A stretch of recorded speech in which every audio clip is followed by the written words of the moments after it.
I always remember my friends.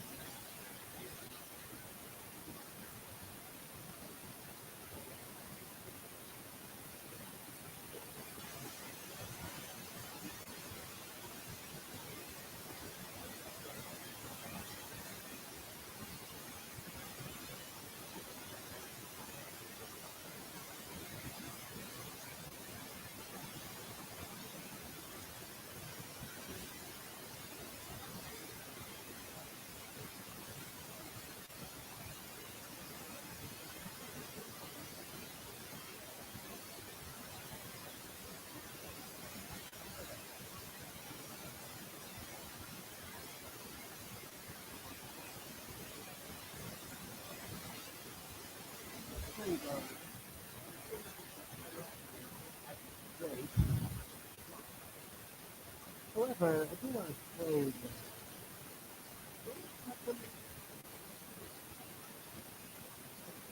this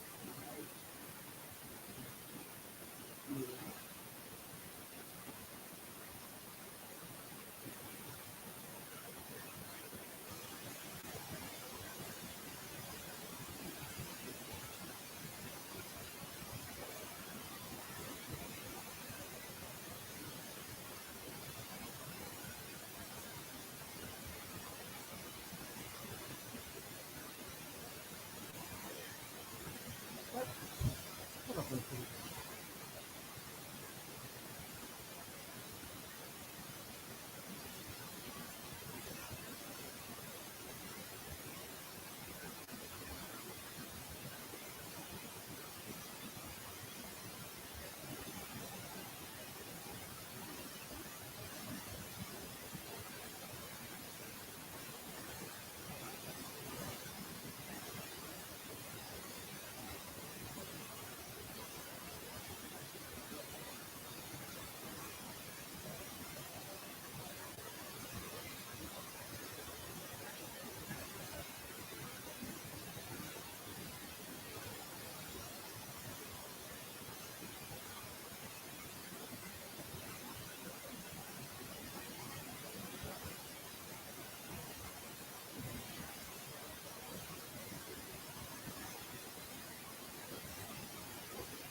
thing.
by NordVPN. Gaming is massive. Every day, millions boot up their PCs, consoles, even phones, and go online. It's an industry that's tripled in just under a couple of decades and is now actually expected to become the top entertainment industry by the end of the year. Stocks are up, cash is in, and the future looks bright. But bubbling just under the surface of this enormous growth is something sinister. Unspeakable actions. Horrors only the most depraved could fathom. $7 digital fridges. An internet requirement for a game that's single player. And is my game supposed to look like that? That man's head is spinning around. That's a gun pointing the wrong way. And is that an advert? In a game I paid 60 quid for, why is my screen slowly dying? This game has 5 game modes. The last one had 9. Is that how physics works? Every unlock is through a loot crate system. Did I buy the same game I saw at E3? The graphics are actually worse than the last game. And the list goes on. Rushed, buggy, and overly monetized games aren't anomalies either.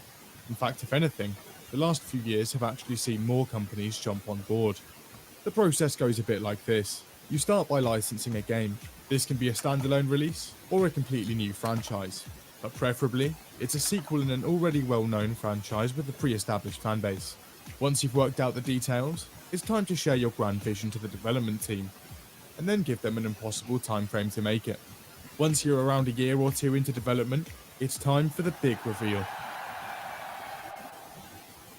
Make sure to push the pre-order bonuses and limited editions. At this point, you can sit back and relax. The game doesn't have to actually be what was shown at E3. In fact, it doesn't even have to function on launch day. Or ever.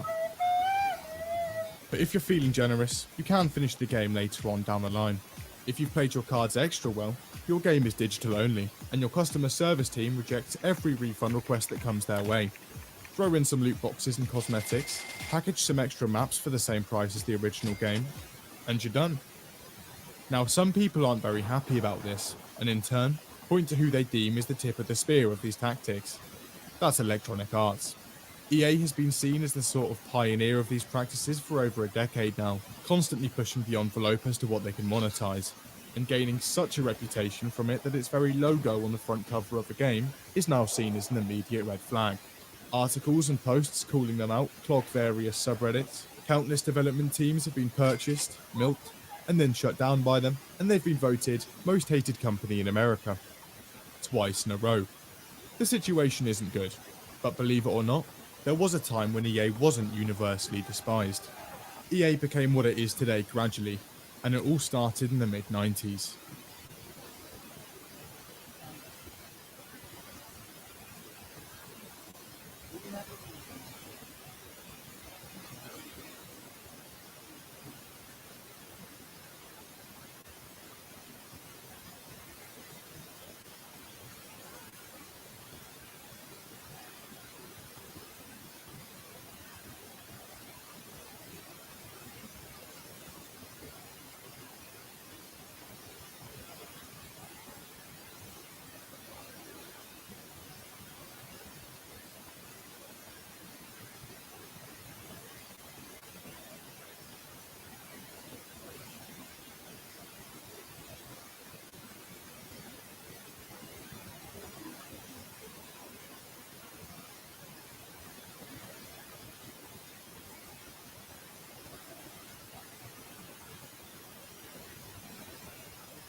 It's the early 80s. Good evening.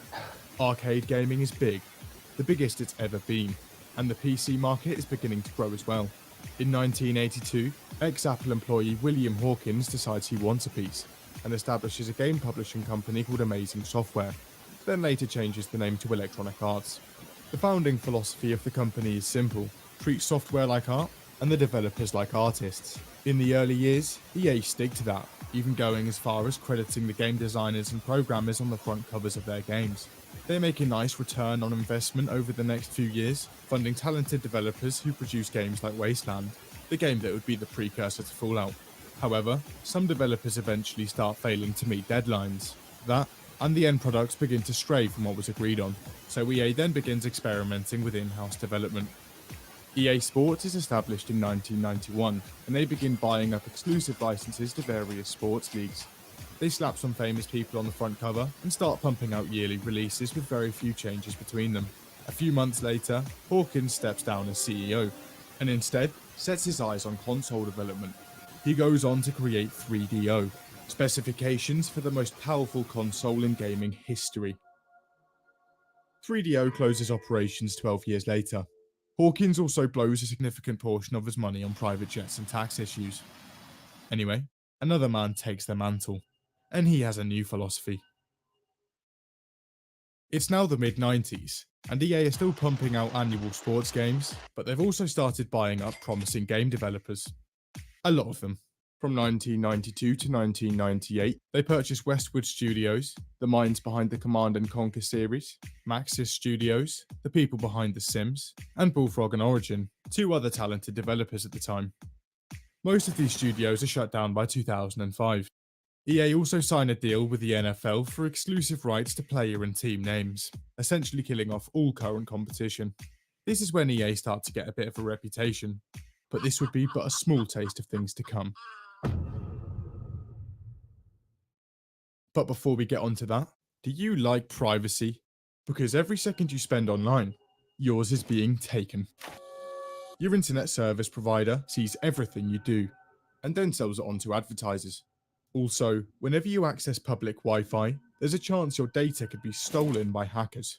If it is, passwords, credit cards, and all those compromising photos are now on someone else's device. There are two options: continue being watched and risk being extorted by hackers, or NordVPN. NordVPN is essentially a first-class ticket to privacy. They give you a map, you click on a country, and you're gone. Well, Complete internet freedom, on up to 6 of your devices at once. And at the moment, NordVPN is just $3.49 a month, plus a month free. To get the deal, just hit the link in the description or use the code BIGBOSS at checkout. It's now 2007, and EA has a new CEO appointed. The company also looks to be making somewhat of a turnaround in branding, and produces multiple promising IPs, including Mass Effect and Dead Space. These weren't just being churned out year after year either. They also buy both BioWare and Pandemic, Pandemic being the developer behind Star Wars Battlefront. They were shut down 2 years later. It's now also a decade into EA's annual release of FIFA, and it's around this time that somebody has an extraordinary idea. A system where players create their very own team. People would acquire players for their team by opening randomized packs, using the credits they earned in-game. Ultimate Team first appeared in a spin-off to FIFA in 2007, but would later make its way into FIFA 9. But this time there was a twist. You could pay for packs with your mum's credit card. The idea was revolutionary. Packs began to appear in games like Mass Effect and Battlefield, and eventually spread to other publishers' games. The pay-to-win loot box was born.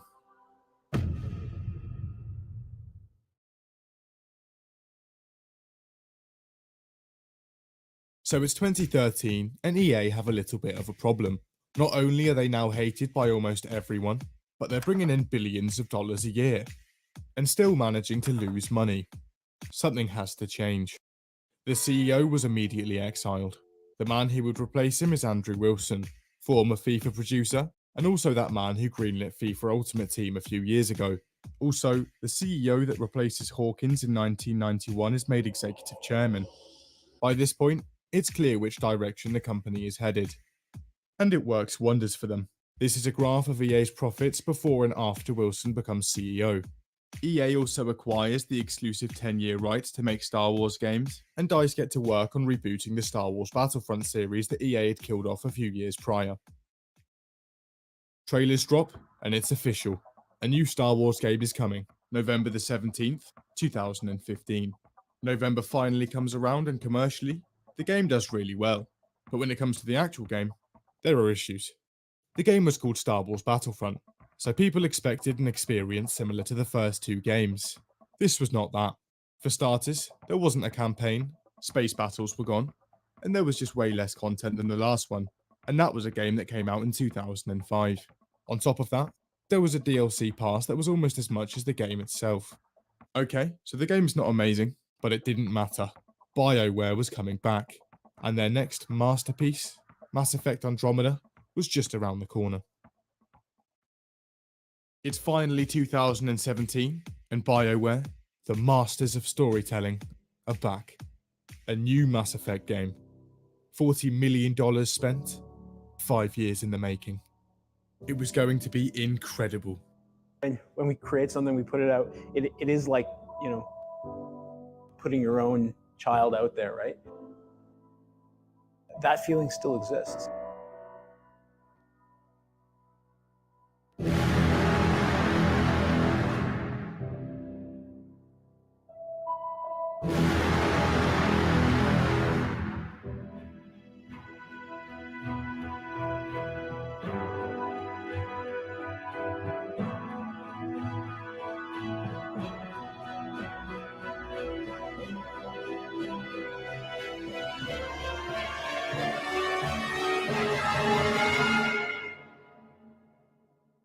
The game was terrible. While the game's script was tight, My face is tired. the animations just weren't quite there. They later patched it to make her face less tired. There were also quite a few bugs. The faces were a bit off, voice acting wasn't great, To whom? And your goddamn father. terrible AI, and the main character looked like she injected half a pound of heroin before every cutscene. The facial animations were so bad that BioWare spent 4 months patching them. The final product still left a lot to be desired. Besides the blinding technical issues, the story and writing wasn't great, and the only thing holding the game up was its alright gameplay. It didn't take long for BioWare to jump ship. Alright, Andromeda's a write-off, but it's okay. EA have another shot with Star Wars Battlefront 2, coming out at the end of the year. Battlefront 2 was going to be the definitive Star Wars game. EA had promised that they'd learnt their lesson from the first game, and were going above and beyond the Call of Duty to deliver with this one. Classes were back, a campaign, space battles, 3 generations, and best of all, there was no season pass. Was this finally the classic Battlefront experience? Launch day finally arrives, and millions of players log in and start playing. EA executives are gathered round, clutching their chairs and sweating profusely. But then something extraordinary happens. People like the game. Had they done it? Delivered on their promises? Made a game that people thoroughly enjoyed without major issues? The executives breathe a sigh of relief, but just as Andrew goes to take a beer from the mini fridge, something happens. Articles appear. Message boards light up. My god, it's Reddit. It turned out that after playing a few games, people started to realise something. They couldn't play as Darth Vader or Luke Skywalker. Together, they were locked behind a 120,000 credit paywall. That sounded like a lot of credits, so someone on Reddit began the equations. A match takes around 11 minutes. You earn around 275 credits per match. That's 25 credits per minute. That's about 2,400 minutes per unlock, and my god. It worked out that a total of 80 hours of gameplay was necessary to unlock the 2. Or you could just, They weren't the only things that were borderline locked behind a paywall either. The entire progression system was too. EA had essentially ham-fisted the pack system of FIFA into a Star Wars Battlefront game. Now at this point, a few other shooters had also developed loot box systems. There was just one difference. They were for cosmetics. This meant the game was pay to win. People went crazy. It wasn't long before EA's PR team were deployed on Reddit, but this only stoked the fires further. By this point, even mainstream media outlets were reporting it. It was over. EA had lost. They announced a revamping of the progression system and got to work. We're not done yet though. It turns out that it wasn't just gamers and the media that enraged, but governments around the globe too. Discussions started, politicians held meetings, and eventually, the verdict was in. Guilty. EA had enabled child gambling on their online Star Wars video game. The UK undergoes talks about loot box regulation. American senators propose a bill that would regulate loot boxes. Belgium outright bans them. EA would later come out and claim that loot boxes were fun, and just like opening a Kinder Egg. Okay, so Battlefront 2, also not too great, but it was alright. DICE had another shot with Battlefield 5, coming out late next year. Battlefield 1 was very well received, so people were excited to see what DICE had in store a couple of years later. That was until the trailer dropped. The game seemed to take place in World War II, but something in the trailer caught people's eye. There was a woman with a massive claw arm. Also, lots of face paint and a katana. People were furious. Countless Reddit threads, tweets, and comments questioning these design decisions appear instantly, and EA have to respond again, but this time, they weren't going to sit back and take it. EA's chief design officer Patrick Sutherland steps out and calls the fans behind the backlash uneducated. He also tells them that if it's such a big problem, just don't buy the game. Battlefield 5 sales were down by more than half. Sutherland would leave EA later that year. Aside from that, the game had many missing features at launch. It was also not much of a step forward from Battlefield 1. Okay, we have one more shot at this. Anthem, a game BioWare has been working on for 7 years. And this time, it's BioWare's A-team calling the shots. It's a whole new franchise, handcrafted from the ground up. This is the one, fellas. Before we get into Anthem's reception, I think it's important we talk a little bit about the game's development. In 2012, EA gave BioWare the go-ahead to create a new IP. They then gave them 7 years to produce a finished product. BioWare spends a lot of that time on pre-production. A lot of that time. Like 5.5 years. Pre-production basically consists of massive back and forths and meetings that ultimately resolve nothing and get the team nowhere. Time starts to pass and eventually they realise they only have 16 months to actually develop the game. The game was released in February 2019, so that means that development must have started around July 2017. Wait a minute, that's after they revealed the game. So all of this? Yeah, they didn't actually have a game at this point. We were finding out what the game was going to be at the same time as the developers. So 16 months to develop a AAA game. That's a heavy time crunch. And on top of that, Anthem's being built on Frostbite, the same engine fueling DICE's games for the last decade. This is a powerful engine, but it's difficult to use, and not really meant for the kind of game that BioWare are making. This means that they have to create a lot of systems from the ground up, which takes up a lot of development time. There were also things that just wouldn't work.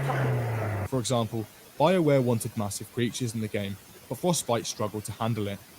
The idea was just scrapped. So a lot of the stuff they'd spent 5 years planning couldn't even be coded into the game. Okay, a lot of pressure now. And EA decide to start taking engineers from BioWare to help on other games. The developers start to realise that the game they wanted to make cannot be created in the current time frame, so they cut back on scope. At the start of development, they wanted to have multiple cities. Couldn't do that. So they then went for a city and a player-created outpost. Couldn't do that. One city and a mobile ship? Nope. They ended up with a fort. Also, BioWare's management issue an official mandate to staff. The game was to be unmemeable, unlike a certain other game. One avenue of meme prevention was actual face animation, so they spent a lot more money on motion capture. Really advanced motion capture. And they only had one shot at it because of the high cost. They ended up changing a few of the missions later down the line, only to realise that they had no time or money to recapture the audio and footage. This results in dialogue that doesn't really make any sense. The team also doesn't really know what's working and what isn't, because they were rarely able to actually playtest the game.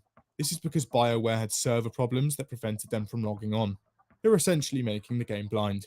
Now, the majority of this is actually the fault of BioWare's upper management and not EA, so even in the game's current condition, EA aren't going to budge on the release date. They scraped together all they possibly can in the few short months left, and on the 22nd of February, Anthem launches. Turns out it's even worse than Andromeda. One of the biggest problems is on PS4. Playing Anthem sometimes causes its entire operating system to shut down. Then there's the loading screens. In some cases, they take longer than actual missions. And as we've come to expect by now, the game is also very buggy. Besides that, the game also lacks content. It's a looter shooter, but the loot's a bit broken. The story's half-assed, and 2/3 of the endgame are recycled from previous levels. Some players also noticed that the game they received was a bit different to what EA advertised a few years ago. Once again, that's because development hadn't even started at that point. Nonetheless, the game goes on to be the US's 5th best-selling game in 2019. The main caveat was that the people that did buy it were not big fans. As a result, it lost a significant portion of its player base in the first couple of months. BioWare is currently planning to rebuild the game from the ground up. But nonetheless, EA march on, unfolded by the masses of hate they receive on a daily basis, and what seems like a never-ending mission to bankrupt every studio under them. And although EA has made a few reparations, and the hate train has died down as a result, it's only a matter of time until the conductor steps back on board, and those wheels start spinning again.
The year is 2023, and a once beloved game developer's reputation is in absolute freefall. What was at one point probably the highest rated developer in the industry, a studio that pumped out classic after classic, has now become the home of incomprehensible horror. Corporate greed, broken promises, botched releases, stolen prestige. This is the story of Blizzard Entertainment.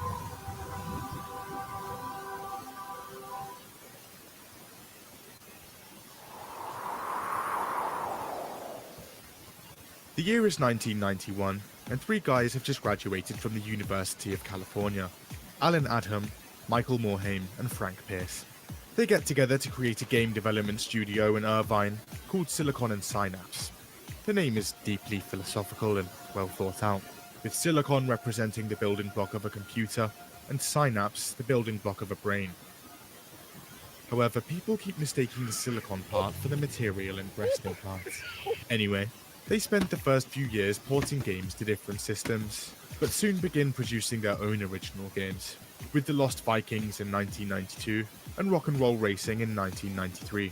Eventually, they get sick of constantly being mixed up with women's breasts, so they decide to switch things up, changing their name to Chaos Studios. However, a company based in Florida already has the trademark, and are now asking for $100,000. They then decide to change the studio's name to Ogre Studios. But in 1994, they're acquired by a holding company for a few $1 million. And turns out, their new owners aren't a fan of the new name. Okay, so they flip through a dictionary. And, oh my god, there it is. In 1994, Blizzard releases their first self-published title, a real-time strategy game called Warcraft: Orcs and Humans. And it's an instant success. It's one of the earliest real-time strategy games to hit shelves, and it's a blast. It also has a modem and LAN multiplayer, meaning people can get together and go ham.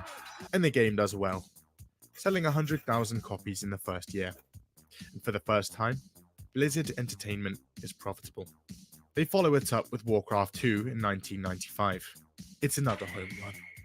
Critically acclaimed, and now selling over 1 million copies in its first year. Nice.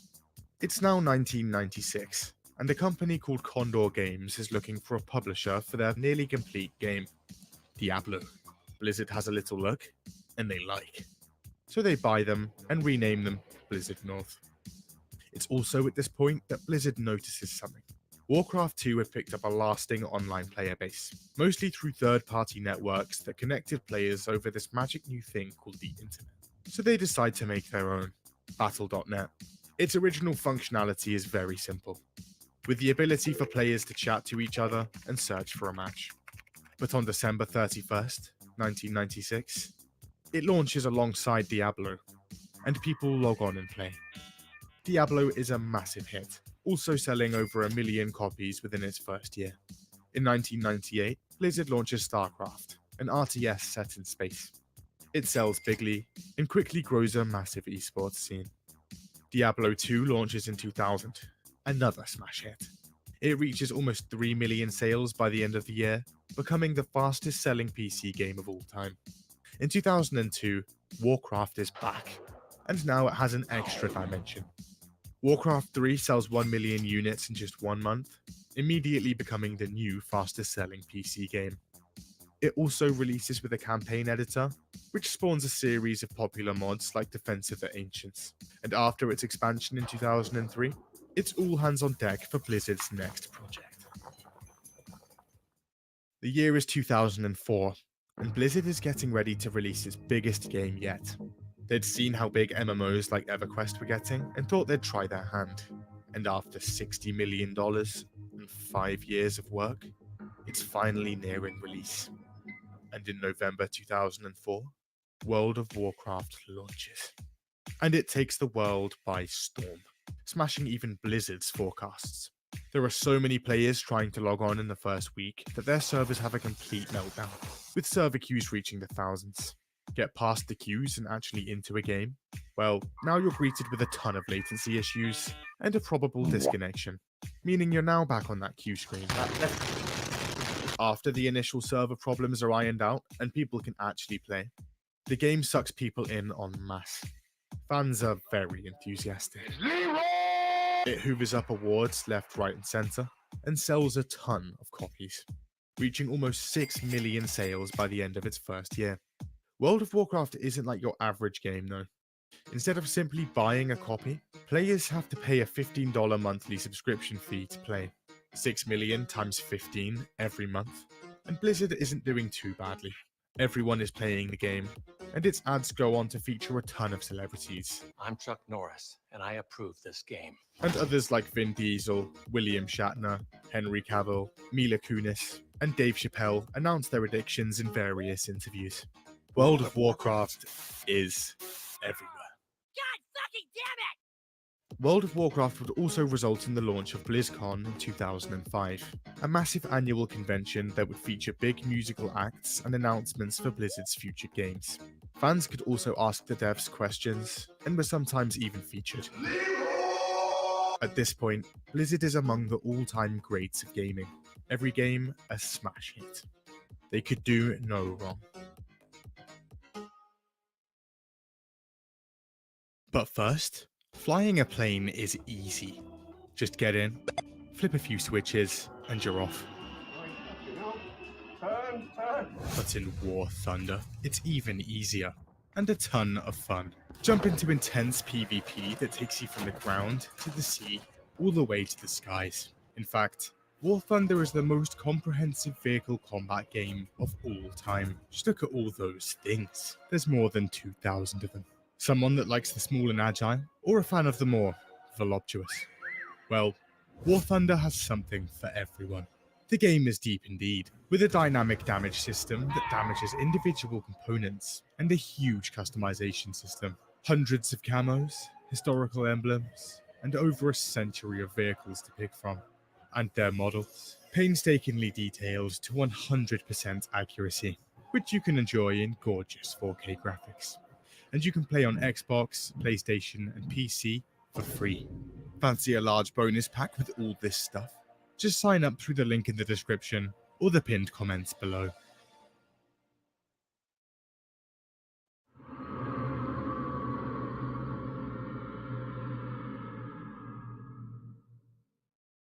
The year is now 2006.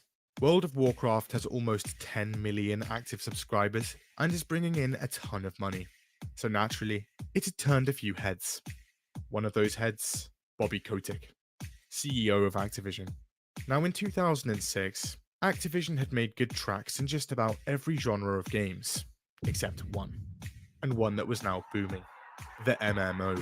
With Warcraft currently bringing in over $1 billion a year in subscriptions alone, he's interested. Now at this point, Blizzard has changed hands numerous times, and is now owned by a company called Vivendi. So Kotick approaches Vivendi with a proposition. Vivendi receives money, Activision receives Blizzard. However, Vivendi says no. Instead, Vivendi offers to merge their gaming subdivision with Activision, with Vivendi owning a majority share in the resulting company. And after a brief hesitation from Kotick, in 2008, the deal closes. Activision Blizzard opens its doors with Kotick as CEO, and Activision and Blizzard now its two subsidiaries. Blizzard would supposedly retain most of its autonomy and keep their CEO, co-founder Michael Morhaime.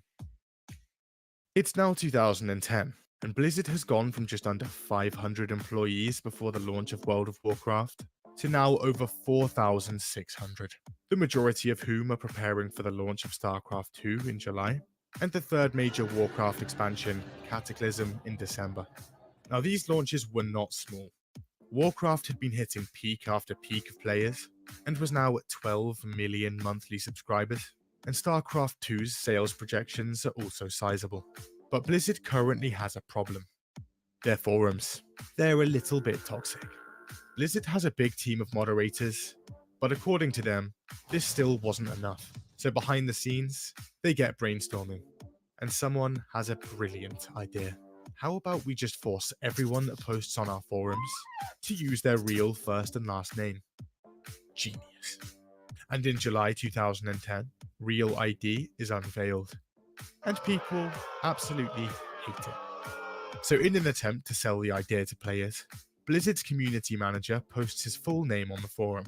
See guys, it's fine. But almost instantly, people descend on the forum and get to work. And within mere minutes, they find and publish his home address, phone number, age, Facebook, family names, and a list of his favourite music and movies. Okay, you know what? Fair enough. And after just a few days of being announced, Real ID is scrapped entirely.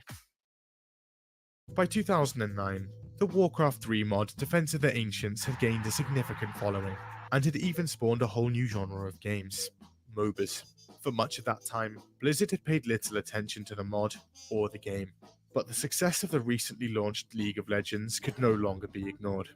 And Blizzard finally steps in, starting work on their take on the genre, titled Blizzard Dota. Around the same time, and Valve wants to make their own MOBA. They'd hired the head dev of the original Dota mod, snapped up the Dota trademark, and they're calling their new game Dota 2. Blizzard is furious. So in 2012, they file a statement of opposition, arguing that the name Defense of the Ancients was associated exclusively with Warcraft due to it being made in their map editor. However, this argument has issues. See, the mod was created in Warcraft 3's map editor, but that map editor had no specific terms and conditions on ownership of said maps, IP, and concepts. They end up settling out of court a few months after, with Valve getting the commercial rights to the term Dota, and Dota 2 releases in 2012. It's massively successful, and goes on to be an esports giant.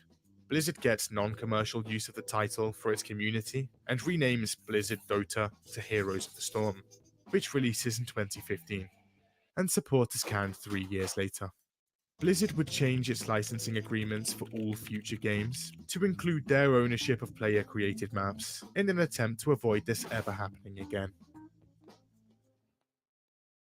It's 2012, and the massively anticipated sequel to Diablo 2 is looking like it's releasing this year. Its development had been a bit rocky, with its dev team, Blizzard North, being canned in 2005, along with their version of the game. But on the 15th of May 2012, the rebooted Diablo 3 launches. The game is horrendous. For one, its launch is horrific. The game is online only, and turns out there are massive server issues. People are spamming their login details over and over, only to be kicked out by Error 37. What's worse, there's no queue system in place, so you have to manually retry every minute. This issue takes over a week to fix. Then there's the auction house. Here, loot can be bought and sold using your mum's credit card. Activision Blizzard gets filthy rich, while the balancing gets obliterated. Endgame content is also essentially non-existent. However, the game sells almost 4 million copies in its first 24 hours, and over time, slowly makes a turnaround. In 2014, the real money auction house is closed, and Blizzard launches Reaper of Souls, an add-on praised almost unanimously. They're ready to make a second add-on to the game, but management says no. Apparently, executives see the game as a massive failure and demand devs jump ship. The year is now 2015. The past 10 years had seen massive expansions to Warcraft, including controversial changes to the game and its mechanics, and player numbers reflect that, now being in steep decline. A growing number of players long to go back to the days of vanilla, version 1 of the game, back in 2004. One fan even floats the idea to Blizzard themselves at BlizzCon 2013. Here's how that goes. Have you ever thought about adding servers for previous expansions as they were then? No. Okay then, we'll just make one ourselves. And the fan-made Nostalrius vanilla server goes online in February 2015, running version 1.12, a month after the original launch. It's not long before the server gets massively popular, with almost 1 million accounts registered. It's also not long before Blizzard catches wind and brings the hammer down. Their lawyers send them a cease and desist in 2016, and the server is promptly shut down. Realizing they were completely wrong about vanilla Warcraft, Blizzard do a full 180 and announce Warcraft Classic in 2017.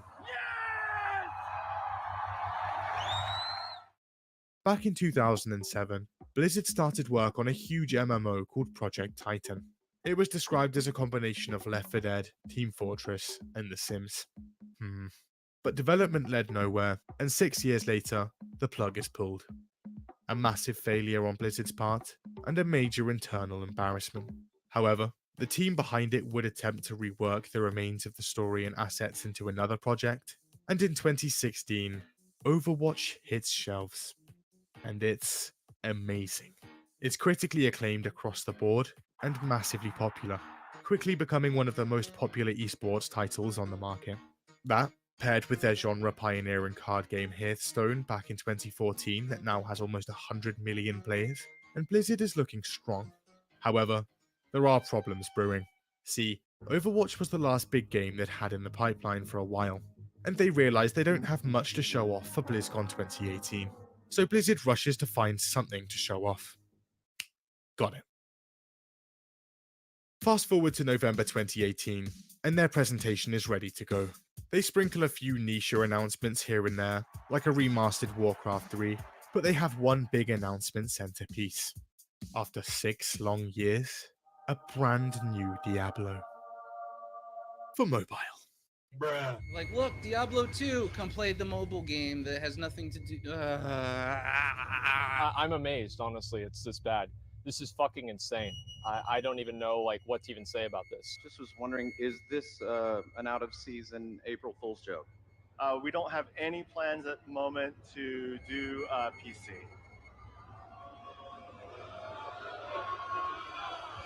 Do you guys not have phones? Yeah, you guys all have phones, right? The game eventually launches, and it's bad. Firstly, it's not even developed by Blizzard, but their Chinese partner NetEase. And turns out, it's monetized to the tits.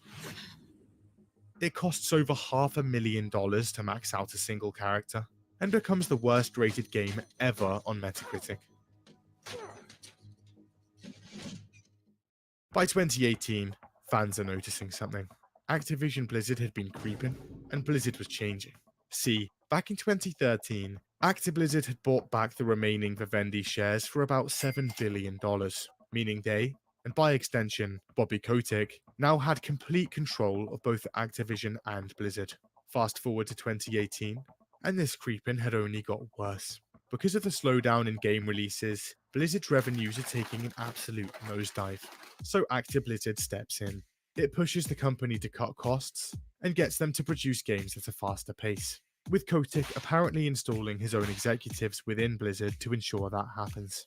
Apparently, tired of Blizzard's meddling, Blizzard co-founder Mike Morhaime steps down as president and CEO and leaves the company after 27 years of work. He's succeeded by Warcraft's executive producer, J. Allen Brack. This guy. And by the way, you don't want to do that either. You think you do, but you don't. And as soon as this happens, we accelerate. The company immediately prioritizes cutting costs, and the Heroes of the Storm's development team is outright annihilated. Its esports league is also scrapped right before its 2019 season. As a result, entire teams, commentators, and support staff are suddenly left jobless. And despite 2018 being a record year for Blizzard profits, they lay off 800 employees, almost 10% of the company. They begin rehiring the exact same jobs a couple of years later. So going into 2019, people are not happy. But turns out, over on the other side of the world, and things are happening in Hong Kong, they're not good. Their government has proposed a bill that would give China more authority over them, and that's not too popular. At the same time, Hong Kong native Blitzchung is participating in Hearthstone's esports league. He wins, and uses the post-game interview to show his support for the protests. But as soon as he says it, something happens. See, Blizzard has a huge player base in China, and to keep that player base available to them, they have to bend over backwards for the Chinese government. So when this happens, they go scorched earth. They take the livestream down seconds after he says it, slap him with a year-long ban, and even confiscate his prize money. Even the guys casting the stream are fired. It's not long before the internet catches wind, and people are furious. At one point, even Congress members have a go. After a few days of pressure, J. Allen Brack eventually comes out. He reduces the ban to half a year and grants Blitzchung his prize money back. He also says that Blizzard's relationships with China had no influence on their decision. Blizzard is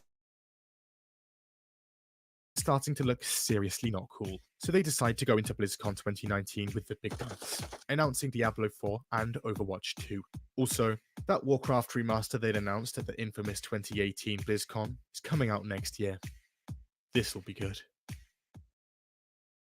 Back in 2015, Blizzard had set up a subdivision to remaster old games, the first of which would be Warcraft 3. And in January 2020, the highly anticipated remaster launches. And oh boy, the game is beyond terrible. Here's why. Before launch, Warcraft 3's advertising touted multiple new features, over 4 hours of cinematic new cutscenes, more story, and new voice acting, and a complete campaign overhaul, changing the story to be more in line with the current Warcraft lore. But when players log on, turns out absolutely none of this is in the game. This is after being advertised on the website for over a year. Liar! There's also a ton of features from the original Warcraft 3 just outright missing. Here are a few of them. No ranked play? No. No profiles? No. No account stats? No. No custom campaign? No. No clans? No. No cross-region play for custom games? No. And no offline play? No. It's possible after a few patches, but it's a little complicated. Also, after some digging, people realize the main menu background is actually a Chrome-based web app, and is taking up more of your CPU power than the actual game. Online matchmaking sucks and kicks you out all the time. This is without a way to reconnect, by the way. Graphics are worse than advertised. Treason! Have you lost your mind, Arthas? The new art direction is bad. 5 of the game's maps are exactly the same as the original, and poor optimization, tons of crashes, and countless bugs. On top of all of that, Reforged is a mandatory update for everyone with the original game. Own the original with no intention of upgrading? Well, here's an additional 30 gigabytes of install size anyway. All of this amounts to one of the worst launches of a game in history. Within a few days of release, it ends up at 0.5 out of 10 on Metacritic. At the time, the lowest Metacritic score in history, before being dethroned by Diablo Immortal. So naturally, hordes of people pile in to request refunds. But wait, You've booted up the game even just once? Sorry, you're not allowed.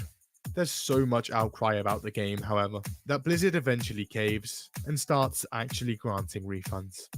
The game is so bad that the entire classic games division at Blizzard is completely canned. You're fired. Get out of here. It also causes an upcoming Diablo 2 remake to be pushed back more than a year. So it's 2021, and Blizzard's reputation is currently abhorrent. But luckily, Overwatch 2 is just around the corner. Hold on a sec. Oh god. Turns out that over the last 2 years, the California Civil Rights Department had been investigating Activision Blizzard due to multiple reports of sexual harassment from staff. And by July 2021, they had enough evidence to file suit. The lawsuit states that sexual harassment, unwanted advances, and groping are common within Blizzard, both before and after the merge. This includes the mention of an executive suite at 2013's BlizzCon. It's not a nice place. In fact, some employees literally dub it the Cosby Suite. Then there's the alleged underpaying of women, and complaints to both HR and the president repeatedly being ignored. But there was something else. The employees' breast milk. It keeps being stolen. In the lawsuit, more than one employee alleges breast milk theft. It was very clearly breast milk, in baggies with a baby's face on it, a former producer claims. One day, I went to retrieve my pumped supply at the end of the day, and it was gone. The fallout is monumental, and makes headlines industry-wide. Few people are spared. Current Diablo 4 lead, gone. His character's name in Overwatch, also gone. Level designer on World of Warcraft, gone. Head of HR, definitely gone. Warcraft League, gone. J. Allen, gone. Their chief legal, gone. The Wall Street Journal also alleges that Kotick knew about the whole thing, ignored it, and in some cases, even jumped in himself. He denies most of the allegations. I did not. But eventually apologizes for a one-time instance where he left a voicemail threatening to have his assistant killed. That's all fine then. Water under the bridge. Sponsors like T-Mobile, Coca-Cola, Kellogg, IBM and Pringles also all jump ship from the Overwatch esports league. And Activision Blizzard is hit with a class action lawsuit on behalf of its shareholders. What? Overall, the situation's not looking great. Activision Blizzard denies most of the claims, and in June 2022, they investigate themselves and find no wrongdoing.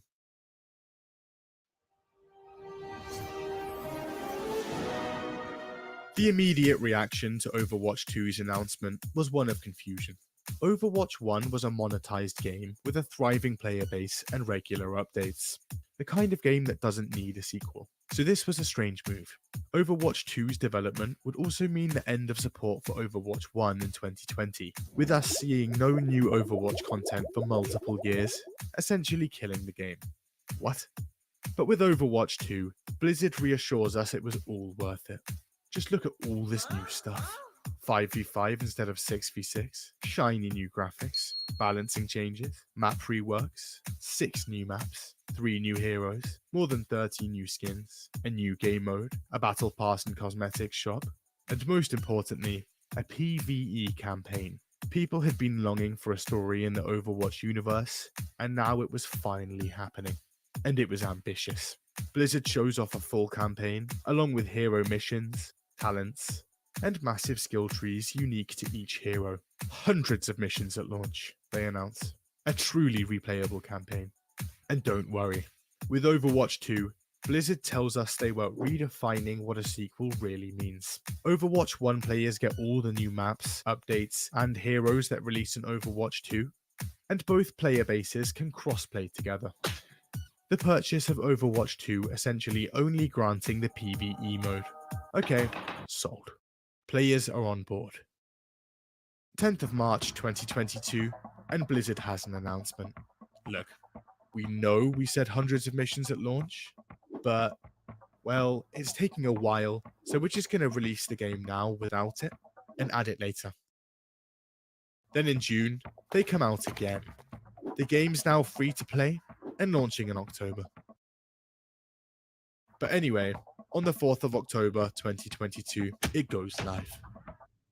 There are some issues. Events are bad, tons of balancing issues, the looking for group feature is now just completely gone. But mainly, there's the new cosmetics system. In Overwatch 1, earning cosmetics was simple. Just play the game, level up, and earn loot boxes that give you skins. You could pay for them, but that was completely optional. In Overwatch 2, things are different. Blizzard has now slapped on a seasonal battle pass system, where the bulk of cosmetics would now be unlocked. There's also a rotating store, and the prices there aren't great. You can unlock skins for free through the challenge system, but there's a problem. It takes about 8 months to get one. A simple character recolor takes almost 4 weeks. All of this means that it will take you around 327 years to get all the stuff you could get relatively quickly for free in Overwatch 1. Better get playing. Also, there's now a new hero every other season, and they'd be locked behind the later levels of the season pass. Your options are, spend every minute of your life grinding for them, or pay up. Give me money. In Overwatch 1, they were unlocked straight away. Fans don't take kindly to these changes. But then in May 2023, Blizzard comes out again. So, that PvP hero campaign that we've been advertising, and was pretty much the sole reason we made the sequel in the first place, pretty much completely scrapped. No more talent trees or hero missions. Instead, we're just gonna pepper some PvE missions around every few seasons. This was essentially the entire selling point for the sequel. Some of the remaining story content is still planned, with its first release on August 10th. But when it finally releases, it's only 3 missions. Blizzard is saying the game won't be getting any more story missions until at least 2024. They also add Overwatch 2 to Steam, and it instantly becomes the worst reviewed game of all time there. The year is now 2023. And Blizzard's reputation has never been worse. So when Diablo 4's release approaches, people are cautious. But on the 5th of June, the game launches. And it's surprisingly good. There are some issues here and there, but reviews are mostly positive, and over 10 million people log in and play, making Diablo 4 Blizzard's fastest selling game of all time. For the first time in years, things are actually looking up. And this game was live service, meaning it would receive 3 seasons of content for the foreseeable future, the first of which was launching in July. A month later, and in July, Season 1 of the game drops. It is disastrous, and Reddit goes into a complete meltdown. Turns out, everything gets a big nerf, including the Metacritic score. The Sorcerer class, which was already underpowered, is hit especially hard. Then there's the enemies being overpowered, much less XP, a bunch of reskinned dungeons and enemies, barely any new content, and 0 quality of life changes. Everything here is wrong. One streamer on Twitch tries to explain why the season isn't that bad. Here's how that goes. Explosion is at... I actually just lost my hardcore character while trying to explain this to you. I changed my mind. I hate this season. And it seems Blizzard also has a bit of a fixation on the Battle Pass, Battle Pass, Battle Pass, Battle Pass. Battle Pass, Battle Pass. Speaking of which, it gives paid players 666 platinum. The cheapest item in the store is 800. Also, back when Blizzard was designing the menus for the game, they decided to place the Activate Premium Battle Pass button right next to the button you're constantly pressing to see your season progression. Ooh, that's kind of small. There's also no confirmation button, so if you want to check your progression and accidentally misclick, congratulations, you've just purchased it. There are multiple other confirmation buttons for other menu options in the game. So Blizzard's last few years haven't been great. Somehow, Blizzard is now worse than Bethesda! It had slowly become clear to people, with overreach from Activision, more fiscal concern, and most of the original talent having left the company, among other things. Maybe Blizzard wasn't the company it once was, and after a back-to-office mandate in 2023, even more talent is leaving. So much talent that Blizzard is now actually creating crisis maps for what content they can and can't get done. But with the acquisition from Microsoft, who's currently focusing on making good exclusives to slap on their Game Pass, some fans are hopeful for change.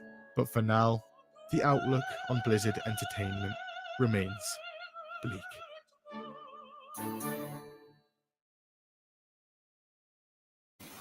All right, guys. Good night.